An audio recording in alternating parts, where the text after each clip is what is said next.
How to change username on X or Twitter. Hi everyone, welcome to the channel. This is Rose and I'm here to guide you on how to change username on X or Twitter. Watch the video till the end, and without further ado, let's dive right into the video. First, you will launch your X or Twitter app on your device.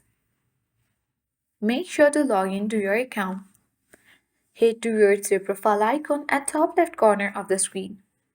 From this expanded menu bar, you have to select Settings and Support and then choose Settings and Privacy option. Now go forward and select your account. Choose Account Information.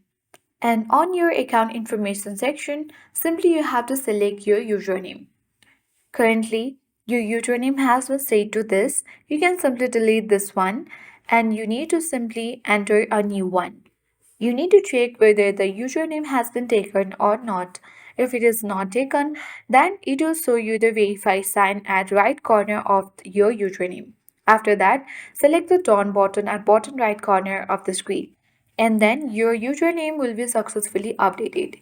If you wish to check, you need to first refresh the page and then you need to head towards your Twitter profile at top left corner of the screen. And here you can see that successfully our username has been changed on Twitter. I hope this guide was helpful. If it was, then do like, share, comment and don't forget to subscribe. Thanks for watching and see you in the next video.